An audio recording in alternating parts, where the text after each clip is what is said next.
People cry in airport bathrooms more often than they admit.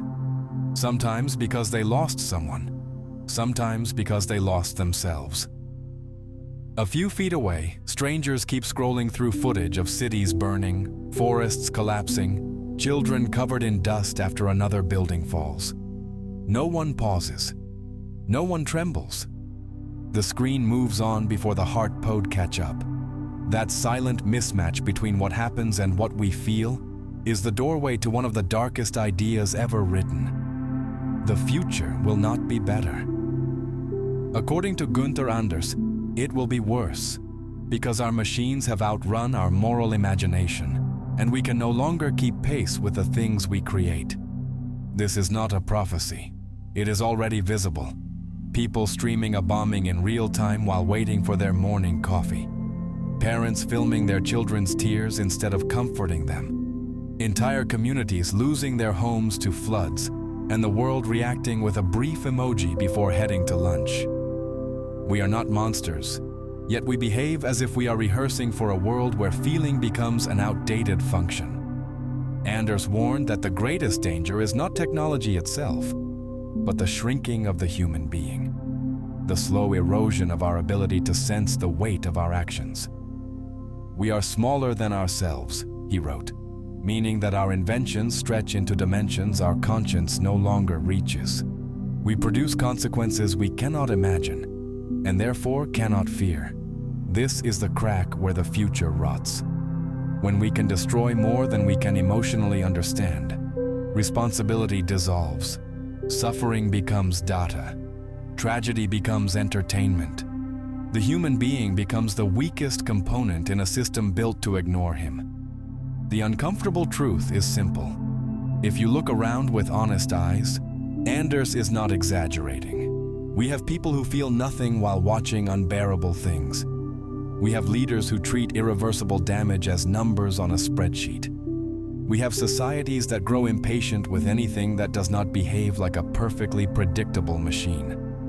And we have a generation quietly terrified by the sense that nothing is under human control anymore, not even themselves. This video is not here to comfort you. It is here to tell the truth Anders saw before anyone else.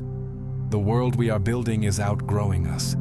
And unless we confront this with brutal clarity, the gap between what we do and what we feel will swallow everything we call human. If that sounds exaggerated, stay.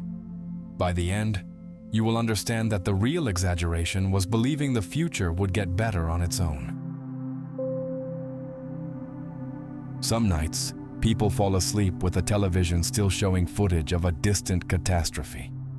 Flames swallowing neighborhoods, families running without knowing where to go, sirens blending into the background.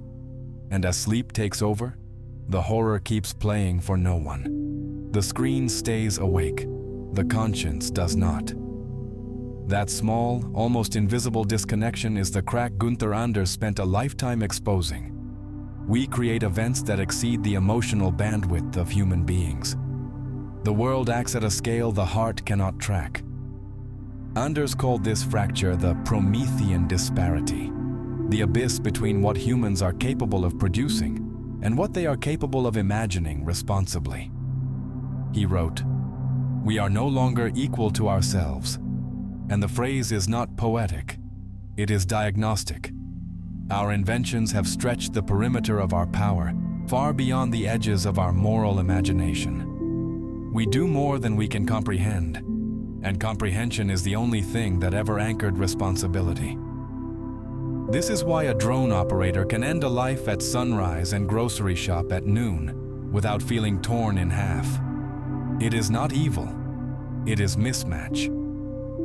The action is colossal, but the sensory experience is tiny. A button, a click, a screen.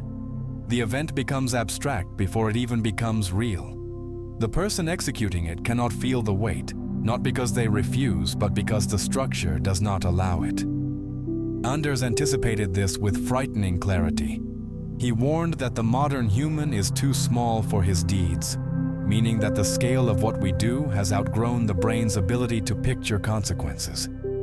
That is why tragedies reach us only in fragments.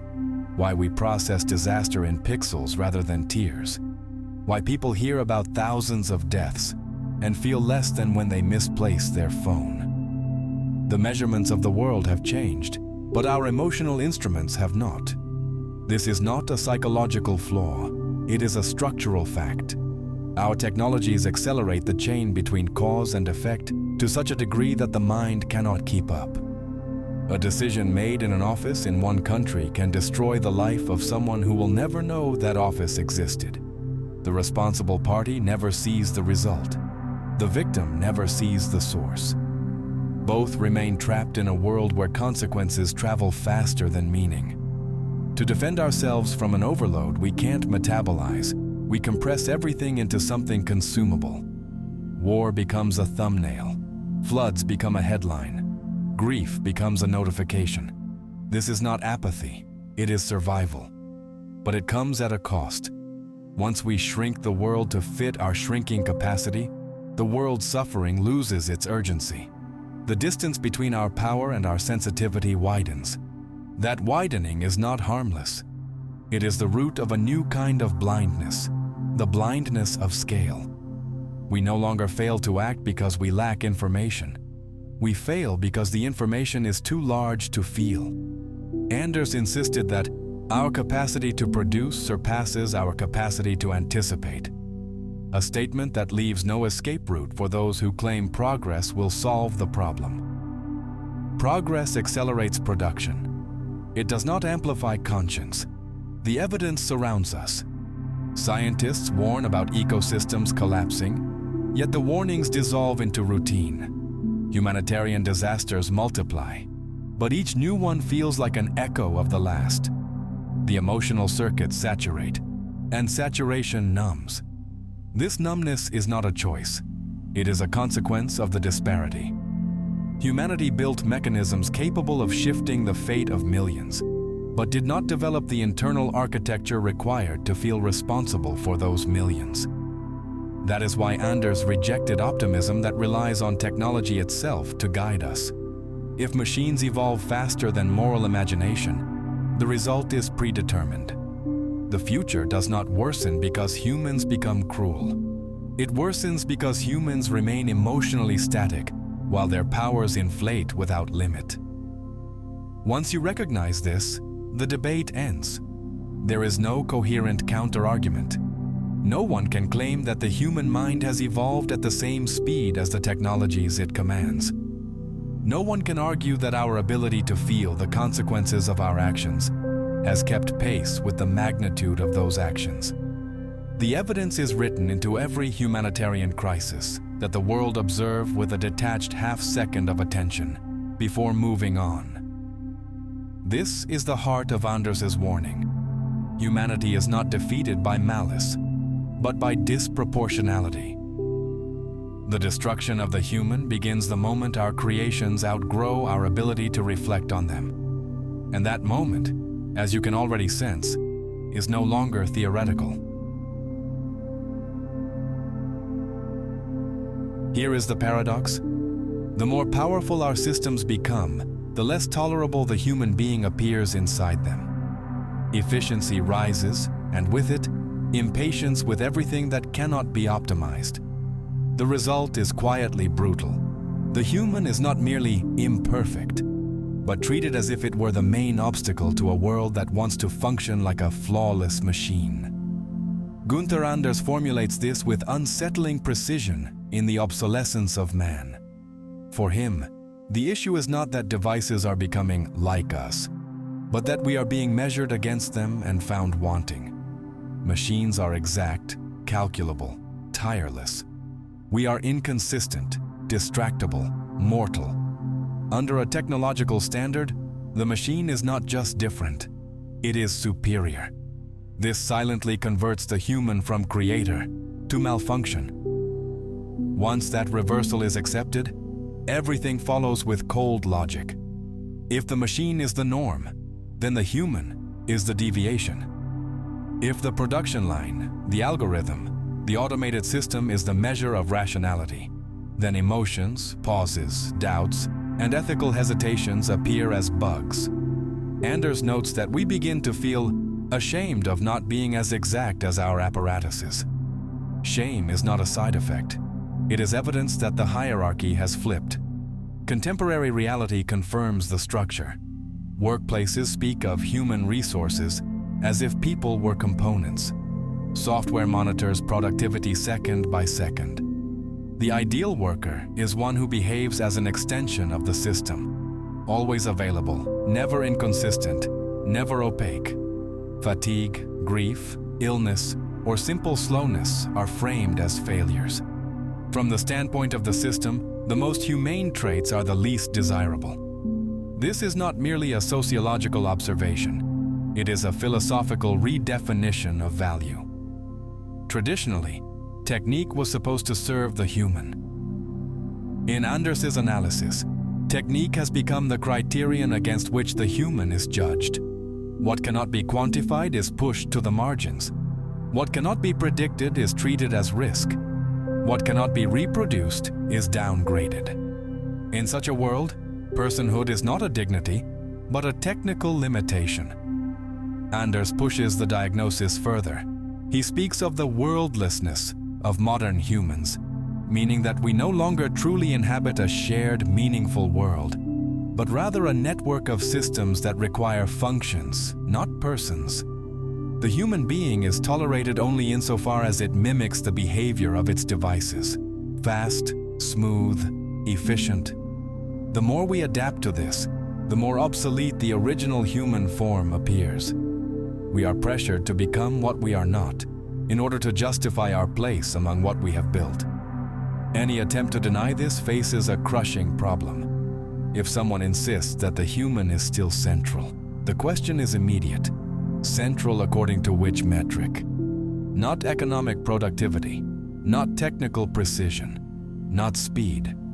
In each of these categories, the machine wins. To defend the human without changing the metric is incoherent. To keep the metric and pretend the human is safe is dishonest. And this is where Anders's argument becomes inexorable. Once a civilization elevates technical performance as its highest standard, it automatically condemns the human to a lower rank. The human cannot outcompete its own devices at being device-like.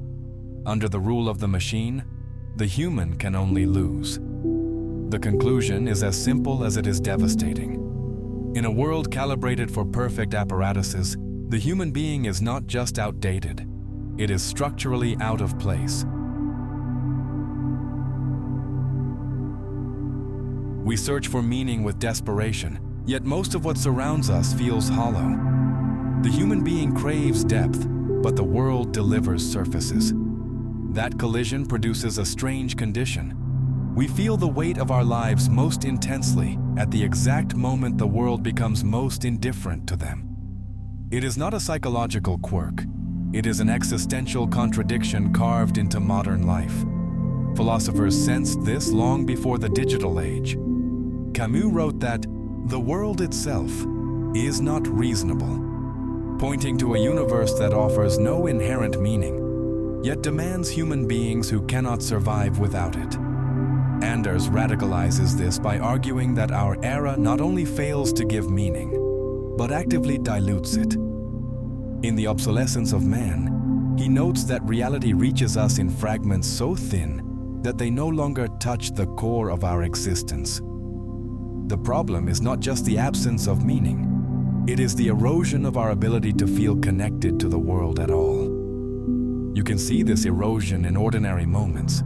People cry quietly in public transportation, and no one looks up. Not because they are cruel, but because acknowledging the suffering of another feels like trespassing in a time where everyone is overwhelmed by their own silent burdens. A study on emotional exhaustion shows that individuals exposed to constant stimuli of distress eventually narrow their field of concern to protect themselves. This narrowing is not a moral failure. It is a symptom of overload. But it comes with a cost. When we reduce what we allow ourselves to feel, the world loses thickness. Everything becomes thin, forgettable, replaceable. Heidegger warned that modernity dissolves our sense of dwelling, leaving us suspended in a world of tasks and distractions. Anders extends this by showing that our emotional detachment is not accidental. It is built into the structure of a world where events move so quickly that we cannot metabolize them. We move from crisis to crisis without experiencing any of them as ours. Human tragedies far away appear next to trivial content, and the contrast is so absurd that the mind stops trying to integrate the two. We drift between extremes without forming real attachments. The result is a kind of quiet fracture. We live surrounded by events with catastrophic implications, yet we feel strangely weightless. We know too much and understand too little. We witness more suffering than any previous generation, yet form fewer meaningful responses. Anders called this the liquidation of experience, the process by which reality becomes ungraspable, leaving the individual floating between awareness and impotence. This affects not only how we view the world, but how we view ourselves. When the external world no longer anchors us, the internal world becomes unstable. We oscillate between wanting to matter and feeling interchangeable. People measure their worth by productivity, approval, algorithmic visibility, metrics that drain the self instead of grounding it. The human being becomes a creature trying to prove its own significance to systems that cannot perceive significance at all. In daily life, this shows up as a subtle despair, not dramatic, but persistent. A person sits in a cafe surrounded by noise and feels a sudden emptiness they cannot name. Another finishes a long day of work and wonders why their efforts feel disconnected from anything real. Someone watches a global disaster unfold on their phone and feels a strange mix of sorrow and distance. These moments are not anomalies. They are signals of a deeper philosophical truth. Meaning collapses when the world becomes too fragmented to hold it. Yet the human hunger for meaning does not disappear. It becomes sharper. We want to feel responsible for something, touched by something, committed to something that stands against this weightlessness. Anders believed that the very discomfort we feel, the sense that we are not fully present in our own era, is a sign that something human still survives. If we were fully adapted to a world of detachment, the discomfort would not exist. This is where philosophy meets lived experience. The contradiction between our longing for depth and the shallowness of our surroundings is not a failure of the individual, but a structural tension of the age. We are creatures built to inhabit a world that no longer moves at human speed. We experience reality in flashes, but we crave continuity. We process suffering from afar, but we crave real contact. We navigate systems that treat us as replaceable, yet we crave irreplaceability. The ancient dilemmas remain, only sharpened by modern conditions. The question is not whether the world gives us meaning. It never did. The question is whether we remain capable of making meaning in a world designed to scatter our attention, dilute our emotions, and rush past every moment that should have anchored us. The truth that emerges is unavoidable. The human condition has not been destroyed. It has been stretched to its limit. And what we feel as existential confusion is not weakness. It is the last sign that something inside us still refuses to become as indifferent as the systems we created. There are moments when a person witnesses cruelty, feels the sting of conscience for half a second, and then does nothing. Not out of malice, but out of a strange paralysis that has become normal. We know what should be done, yet the will to act dissolves before it reaches our hands. This weakness is not personal failure. It is a structural corrosion of responsibility, and it sits at the center of our age. The modern world fragments actions into microscopic steps, scattering responsibility so widely that no one feels accountable for the final outcome. Günther Anders warned about this with surgical clarity. In The Obsolescence of Man, he wrote, "We participate in events whose total meaning we no longer grasp. When meaning shatters, responsibility shatters with it. Each individual performs their small function, and the sum becomes monstrous, yet no one feels implicated. This disconnection is particularly lethal in large systems. A technician approves a protocol. A developer adjusts a line of code. A manager follows a guideline. None of them witness the consequence directly, yet all of them contribute to something that can harm, exploit, or erase other people. Anders saw this as a distinct kind of moral deformity, not the presence of cruelty, but the absence of a coherent view of one's own actions. The result is a generation trained to handle effects without touching causes. Someone reports an abusive coworker to HR and receives a generic email because the system is designed to process complaints, not resolve brutality. A corporation pollutes a river, but the decision passes through so many layers that no single person feels guilty. Responsibility becomes a ghost that hovers above everyone and belongs to no one. This is not a hypothetical structure. It plays out daily in ways that reveal a chilling pattern. When personal accountability weakens, people start treating suffering as something parallel to them, not something connected to them. A bystander records an assault instead of intervening, because the presence of a recording device converts moral obligation into content acquisition. Anders would call this a distortion of the moral senses, a condition in which the apparatus reshapes the individual more profoundly than the individual shapes the world. Philosophers before him glimpsed parts of the problem. Arendt warned about the banality of evil, the quiet way ordinary individuals commit or enable harm, because they are submerged in structures that erase moral reflection. Kierkegaard insisted that responsibility requires a personal stance, a conscious choice of selfhood. What neither of them fully lived to witness is how technology multiplies this problem. Anders saw it forming early, and he understood its velocity. When actions become indirect, emotions no longer reach the place where decisions are made. A psychological study on diffusion of responsibility confirms that when multiple observers witness harm, each individual feels less compelled to act. Scale distorts obligation. But Anders extends this far beyond social psychology.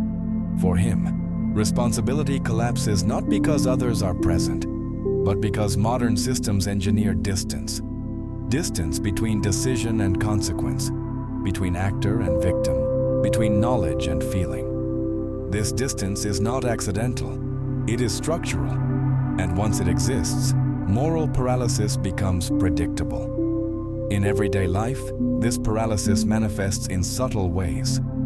A person sees a homeless child sleeping on cold pavement, feels a tremor of sadness, then resumes walking because the problem is too big. Someone reads about workers enduring exploitation in the supply chain of the products they buy, yet sees no path to change. A teacher notices signs of depression in a student, but assumes someone else will address it. These are not failures of empathy. They are symptoms of a world that overwhelms individuals with responsibility, while simultaneously making responsibility feel futile.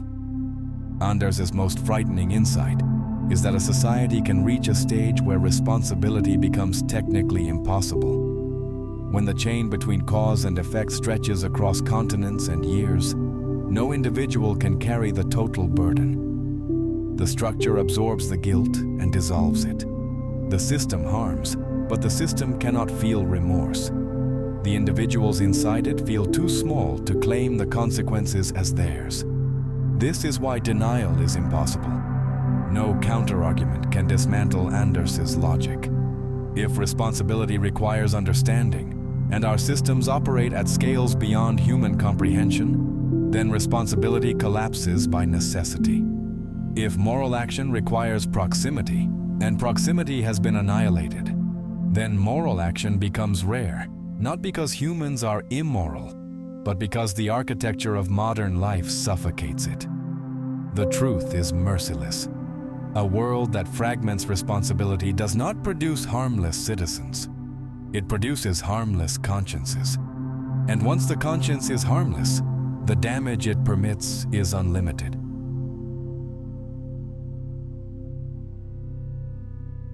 The collapse was not an anomaly. It was the endpoint of a trajectory we refused to acknowledge. Once power outgrew imagination, once machines became the standard to which humans were compared, once meaning thinned into fragments, and once responsibility dissolved into dust, the conclusion ceased to be a matter of debate. The condition we face is not a crisis to be solved. It is the logical shape of the world we built. Anders understood this better than anyone. His warning was not an alarm, but an autopsy. Each part of our era confirms the same diagnosis. The human being is shrinking inside a universe that expands without reference to him. Our creations have escaped the orbit of our moral capacities, and we stand beneath them like outdated instruments trying to measure storms they helped unleash. The threads intertwine with brutal coherence. If we cannot imagine the consequences of our actions, we cannot fear them. If we are judged against machines, we internalize our own inferiority. If reality reaches us in splinters, we lose the ability to attach ourselves to anything fully. If responsibility evaporates, conscience follows. And once conscience weakens, destruction becomes administratively simple. This is why optimism rings hollow. It is not that hope is forbidden. It is that hope, without restructuring the very foundations of how we relate to our technologies, becomes self-deception. Anders never offered comfort because he believed comfort clouds the one thing we desperately need: clarity.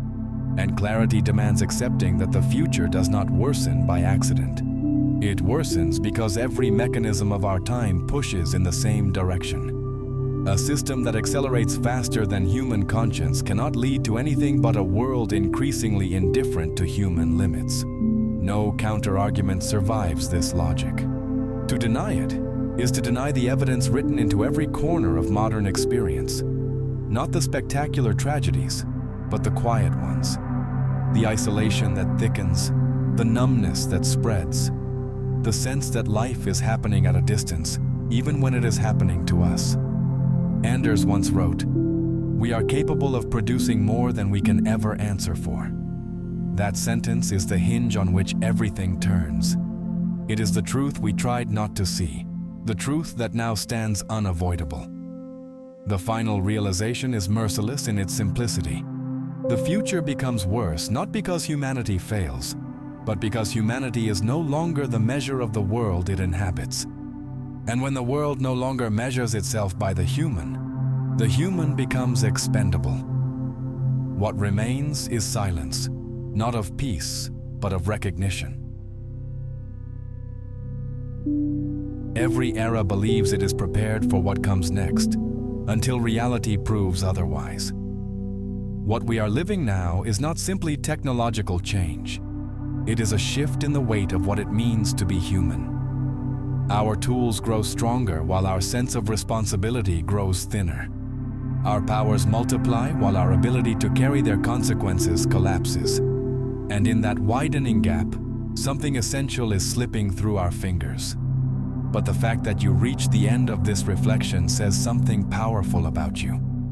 It means you are one of the few who still feel the tension of this age, who still refuse to glide along the surface while the world sinks into abstraction. People like you are the ones who keep the human dimension alive, the ones who insist that thought, depth, and conscience still matter, even when everything around us pushes toward the opposite. This channel exists for that reason, to create a space where ideas are taken seriously, where complexity is not avoided, and where we confront the uncomfortable truths most people turn away from. And if this video gave you something, a perspective, a discomfort, a spark, a sense of recognition, then you already contributed more than you know. Watching, thinking, engaging, sharing, these actions keep this work alive. They help more than algorithms will ever admit. Still, if you feel the desire to support this project in a deeper way, Becoming a channel member is one of the most meaningful ways to do it. Members gain access to exclusive posts, behind-the-scenes insights, community discussions, and early content that does not appear anywhere else. It is not just a badge. It is a way of saying, I value this space. I want it to grow. I want to be part of it. And if becoming a member is not possible now, the super thanks option is another way to help. Even a small gesture sends a strong message that this kind of content matters. It keeps the channel independent, thoughtful, fearless. But hear this clearly. Your presence already matters. Just by watching, by staying until the final second, by sharing the video with someone who needs to hear it, you are strengthening something rare in this landscape. You are helping to build a community that still thinks, still feels, still resists the machinery of indifference. If this video touched you, join the circle. Become a member, drop a super thanks, share the message, or simply stay with us for the next conversation. Whatever form your support takes, know that it keeps this work alive, and it means more than you can imagine.